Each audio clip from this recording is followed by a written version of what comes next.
Olá pessoal, esse é o canal da Carol, Carol em Movimento, Carol Furacão, Carol Mudança, Carol Viagem, Carol Reflexões, Carol Tudo. E vou falar hoje sobre a minha terceira vida, que eu diria assim, que foi uma vida que andou ali em paralelo à vida dos casamentos que eu contei no último vídeo. E nesse vídeo aqui, que eu espero que seja mais curtinho, eu quero trazer uma reflexão sobre a reflexão do último vídeo, né? Que foi que às vezes a gente está vivendo o nosso melhor momento de vida, o momento que a gente tem o maior afluxo de dinheiro, e que nem sempre a gente tem a coragem e a capacidade de pensar para fora ali da caixa. Às vezes a gente quer ostentar, às vezes a gente quer comprar e adquirir coisas que a gente nunca teve a possibilidade e que o dinheiro nos dá essa possibilidade. A gente quer viajar mais do que consegue pagar, a gente quer ter como é que eu vou dizer, um padrão de vida, não é, mais alto do que a gente consegue, gasta mais do que ganha, enfim. E isso foi uma coisa que eu sempre tive ali um certo equilíbrio, claro, porque primeiro que eu ganhava muito bem, sempre tive uma cabeça muito boa para isso, né? E pronto. E com relação a isso, enquanto eu trabalhava com os casamentos e que eu era cerimonialista, decoradora e tudo mais, foi sempre gritando ali para mim, né? Como eu também falei um pouco no último vídeo, que era preciso eu ter um plano B, que em algum momento o mercado dos casamentos ia acabar, que o brasileiro não ia ter esse dinheiro para sempre. Não sei se vocês recordam, mas ali nos anos 2010, 2011, 2012, o brasileiro tava surfando a onda do rico. Tava todo mundo indo para Europa, tava todo mundo viajando, tava todo mundo fazendo festa, todo mundo gastando dinheiro com evento e vamos fazer casamento e tal. Porque as pessoas estavam num momento econômico muito bom ali, surfando essa onda ali no país. E foi um momento realmente de muita prosperidade que refletiu, claro, na população. Não é? Claro, em uma boa parte da população, e não estou falando de todo mundo. Mas naquele momento, eu ali aos meus 30 anos, eu tinha essa consciência, né? É um excelente momento financeiro, eu trabalho com uma coisa extremamente rentável, eu não pago aluguel, porque eu morava ou na minha casa ou na casa dos meus pais naquela época, então eu não tinha grandes custos de vida e não queria ter, né? Depois eu passei a alugar um apartamento num lugar melhor, mas no primeiro momento eu não tinha. Aliás, por muitos anos eu não tive esse custo e viajava e tal, e eu falava assim, de novo, os casamentos não vão durar para sempre. Daqui a pouco isso vai entrar no momento de baixa, ou eu vou sair da moda, ou eu já vou estar cansada disso. Já tava também ali ficando um pouco saturada, porque pensa, a gente tá sempre trabalhando todos os finais de semana, é um trabalho desgastante psicologicamente, né? Quando a gente chegava, pensa, você vai trabalhar, as minhas clientes iam trabalhar e elas tratavam do casamento depois, né, na hora pós-laboral, digamos assim, depois do trabalho. Então eu atendia clientes da minha casa às 7 da noite, as reuniões acabavam às 11, né? No dia seguinte, eu não estava de férias, eu continuava trabalhando, porque a gente, imagina, eu trabalhava, executava 30 e poucos casamentos ao mesmo tempo. Então cada uma em diferentes fases ali, né, do projeto. E pronto. E aí nesse momento eu resolvi pensar num plano B, investir em alguma coisa. E claro, quando a gente não tem nada na vida, a gente vem do zero, né? A primeira coisa que a gente quer é comprar um imóvel. E eu estava ali muito tempo já pesquisando o imóvel e tal, e eu acabei tentando resumir aqui uma história longa, mas eu acabei comprando uma casa que estava totalmente destruída. E essa casa, ela fica ali no Cosme Velho, e você vai falar assim, Cosme Velho, mulher milionária. Não. A casa estava totalmente destruída. Eu passei meses mandando mensagem para aquela pessoa da casa, ela nunca me respondia. Em determinado momento, quando ela me respondeu, eu estava na casa dos meus pais, num dos raros finais de semana que eu tinha sem trabalho, sem casamento, e eu fui visitar os meus pais lá em Muriqui. E aí, quando eu estava lá, me ligaram, e aí eu falei assim, acho que essa foi uma primeira lição, era essa história. O cara, quando me ligou, ele falou assim, não, mas eu falei assim, não, hoje eu não tô no Rio, mas eu posso ir amanhã. Aí, ele falou, tudo bem, então vem ver a casa amanhã. Ok, e aí eu deixei pra ir no dia seguinte, então tiveram algumas visitas ali no sábado. E quando eu tava já a caminho na estrada pra ver a casa, o cara não atendia mais o telefone. Eu liguei, até que uma hora ele desistiu e me atendeu. E eu falei, olha, só pra dizer que eu já tô na estrada, tô voltando, onde é que eu te encontro? Ah, não, a gente já recebeu muita visita ontem, todo mundo fez proposta, todo mundo quer comprar casa e tudo mais. E aí eu fui extremamente ousada, eu falei, bom, agora eu já tô no meio da estrada, tô há meses orando pra essa casa no Zap móvel, ninguém me responde. Falei, eu não vou deixar de ir lá ver. E aí eu virei pro cara e falei assim, não, tudo bem, mas algum deles vai pagar à vista? E o cara, não, nenhum, um vai trocar com um carro, outro tem um não sei o que envolvido. Falei, tá, então assim, a minha proposta é à vista. Eu posso ir ver a casa? E aí o cara, ah, sim, então nesse caso pode. Gente, eu desliguei o telefone e pensei, eu não tinha metade do valor da casa, pra ser sincera. Mas eu falei, bom, agora eu vou lá, eu vou ser ousada e vou lá, é claro, né? Depois eu penso no que fazer. Liguei pro meu pai, perguntei se meu pai conseguia me arrumar não sei quantos centenas de milhares de reais. Meu pai disse que achava que não, mas que ele podia tentar com os bancos, porque ele tinha crédito e tal, enfim. E eu falei, olha, vamos lá, vou visitar a casa e depois eu vejo. Assim que eu cheguei, a casa estava anunciada por um determinado valor, e assim que eu cheguei, quando o cara entrou no carro, ele foi muito inocente, muito bobo, totalmente inexperiente, ou então com muita vontade de vender aquilo à vista, porque ele simplesmente chegou para mim e falou assim, olha, então a gente já baixou o valor da casa, ela não tá mais no valor que estava anunciado, está vendendo ela por 100 mil a menos. E aí ali já se abriu uma luz, né? Eu falei, opa, maravilha. Para quem não tinha o valor todo, menos 100 mil já é alguma coisa. E eu falei, tudo bem e tal. Fui lá, visitei a casa estava completamente destruída. Acho que ela estava há uns 5 anos, totalmente fechada.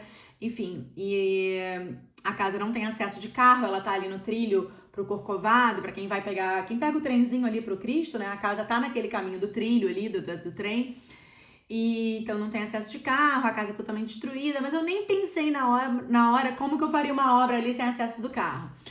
Eu fui ver a casa no domingo, e pra vocês terem uma ideia, na terça ou na segunda, eu levei lá o meu pai, eu acho, e depois foi lá, na época eu já estava separada, mas eu ainda tinha um ótimo relacionamento com o meu ex-marido, ele também foi lá para olhar, e o meu ex-marido falou assim pra mim, olha,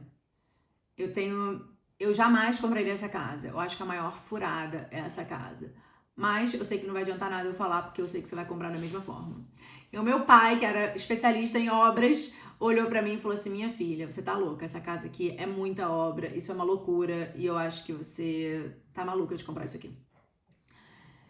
E aí, na quinta-feira, eu fiz uma proposta de menos 50 mil ainda na casa, o cara aceitou, e aí sim, meu pai entrou ali com uma verba, que eu paguei 3 meses depois, peguei todas as minhas economias e comprei a casa, tá? Bom, não preciso dizer que foram 3 anos de obra, muita obra naquela casa. Eu não tinha dinheiro, obviamente, para fazer uma grande reforma, contratar engenheiro, advogado, arquiteto, nada disso. Então, foi uma obra eu comigo mesma, eu na raça e um pedreiro. Gente, eu olho para trás e falo, meu Deus. Enquanto isso, é claro, eu segui aqui com os casamentos e com as minhas noivas e com os meus projetos. Nesse meio do caminho, um pouco mais para frente, na verdade, eu também abri uma outra loja, um outro negócio, um pequeno negócio ali complementar os casamentos, de aluguel de almofada e coisas decorativas e peças e coisas de tecido e coisas assim. E a obra seguia aqui no meu estresse, no meu desespero, e a obra demorou 3 anos para ficar concluída. Eu fiz ali alguns intervalos de 6 meses para respirar e também para trocar de pedreiro e também para poder, né, juntar um novo dinheiro e tudo mais, mas enfim, o fato é que a casa ficou concluída em algum momento. E ali eu acho que depois, né, refletindo mais pra frente, aquela casa, ela sempre foi para mim um plano B, não só um investimento, claro, porque foi um ótimo investimento, eu tenho a casa até hoje, mas no sentido de, eu acho que de alguma forma eu sabia que se eu quisesse ser mãe, eu não viveria dos casamentos, eu não ia querer continuar com os casamentos. Então, aquela casa ela era para mim uma tentativa de um plano B para caso tudo desse errado nos casamentos ou se um dia eu fosse mãe, né, tendo em vista que os meus relacionamentos posteriores não estavam dando muito certo, talvez fosse uma possibilidade de ter uma renda, de ter uma outra vida, uma outra profissão. Né? A ideia da casa, primeiro era uma casa para mim mesmo, depois eu comecei a construir a casa, na verdade, para ser uma espécie de bed and breakfast, Ou seja, uma espécie de pensão, não era bem um hostel, porque eu não queria muito aquele clima festa e galera e tal, apesar da casa ter todo o perfil daquilo, mas era mais no sentido da gente fazer ali uma hospedagem, né? Ainda mais que tava ali o Rio, ia ter ali as Olimpíadas em 2016, a gente estava ali naquele caminho, eu comprei a casa em 2012, e aí é isso. Eu comprei a casa em outubro de 2012 e a casa meio que eu fiz um open house em janeiro de 2016. Então foram ali, não vou dizer que foram 4 anos, mas foram 3 anos e pouco ali né, 3 anos e 3 meses quase de obra e suor. E ela só abriu mesmo na raça, porque eu já não tinha mais dinheiro, já não tinha mais energia. Eu falei, ou eu abro isso aqui ou não vai. Então, assim, de certa forma, eu acho que foi isso. Foi um plano meu inconsciente, muito consciente, claro, de fazer um investimento, de colocar meus ovos num outro cesto, que não era o cesto dos casamentos. Também, claro, estava já naquele ritmo muito grande de trabalho com os casamentos todos os finais de semana. Tinha todo esse medo da instabilidade do mercado, da economia brasileira e tal. Então, era claro, um novo investimento. Além disso, também tinha... naquela altura já não tinha muito, né? Porque eu gastei o dinheiro todo na casa e voltei a juntar dinheiro desde o zero depois disso. E a casa, ela ficou pronta e eu fui morar na casa logo no início, né? Que eu passei um tempo ali morando ainda em Ipanema, que foi uma época que eu realmente gastei dinheiro alugando uma casa. Já estava num outro patamar dos casamentos, precisava ter um endereço um pouco mais sofisticado ali e tal. E aí morei ali quase 2 anos em Ipanema. E depois falei, não, agora eu vou morar então na minha casa, não faz sentido estar pagando esse aluguel, né?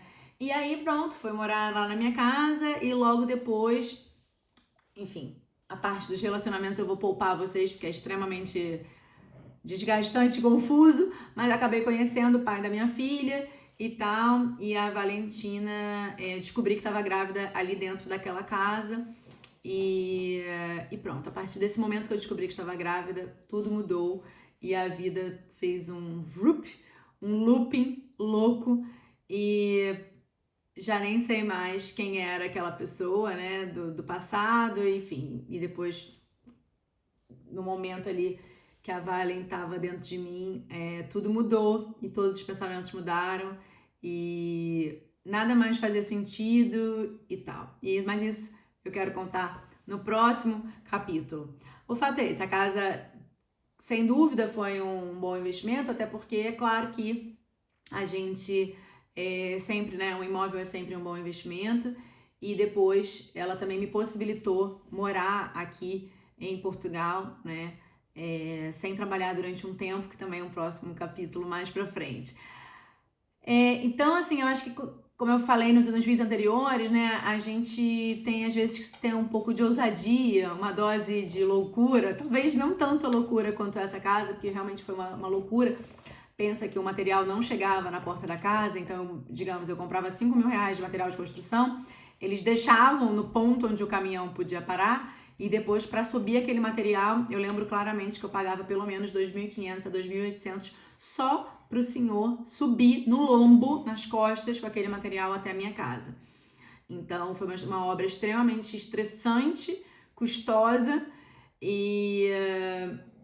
enfim, muito sangue, suor e lágrimas, como toda obra, né? Acho que nenhuma obra, só obra de rico, que é muito legal. A obra de gente esforçada, não.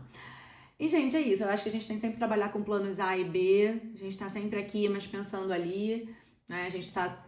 Esse sempre é o meu... sempre foi meu perfil de vida, né? Eu tenho isso aqui, eu tenho aquilo lá, mas então, o que mais que eu posso acrescentar aqui? E sempre buscando algo que faça sentido, né? Porque naquela época eu viajava muito, então eu achava o máximo receber pessoas, e se eu tivesse, né, porque conforme eu viajava eu falava assim, viajar é maravilhoso, mas o Rio de Janeiro é incrível, e nenhuma cidade tem o que o Rio de Janeiro tem, então vai ser um prazer receber as pessoas aqui e tal. E aí depois, quando eu abri a casa para hospedagem, eu vi que não era assim, não funcionava assim, e que eu não seria tão feliz quanto eu achava que ia. Muito rapidamente, eu também sou muito rápida de identificar onde eu não sou feliz. E aí eu não era feliz sendo anfitriã, sendo dona de pousada. Não era. Então, ali também foi, acho que os hormônios da gravidez, né, mudaram tudo, enfim. Então, eu tive a casa aberta para hospedagem apenas, se não me engano, de junho até outubro. E depois a casa passou a ser alugada anualmente, e pronto. Hoje em dia eu já tenho outros planos, mas a casa, para vocês terem uma ideia, ela tinha um enorme problema de documentação. Nós estamos já aqui em 2025, quase 2026, e a casa ainda não está com a documentação definida, né? Eu espero muito que isso se resolva. Aliás, estou há 4 anos na luta para isso se resolver, mas ainda não se resolveu. Fazer um uso capião ali na casa, porque é uma documentação de posse, não é uma documentação de RGI, claro, senão não teria comprado pelo preço que eu comprei. E agora sim eu quero transformar a casa numa documentação 100% legal para que eu possa vender a casa para alguém, né? E aí sim encerrar esse lindo capítulo da casa que eu vivi tão pouco tempo, né? Mas que eu me orgulho muito de ter comprado, ter encarado o desafio e ter criado esse plano para mim mesmo naquela época da minha vida. Então a gente vai passando, né? Vai olhando para trás, a gente vai olhando para essas histórias, vai pensando assim, meu Deus, eu era louca mesmo, porque eu trabalhava tanto com os casamentos e, enfim. Mas essa é uma nova fase e eu quero contar já no próximo vídeo a próxima vida. Enquanto tava tudo misturado, qual foi o próximo capítulo e o que aconteceu depois. Vamos lá então pro próximo vídeo. Tchau, tchau.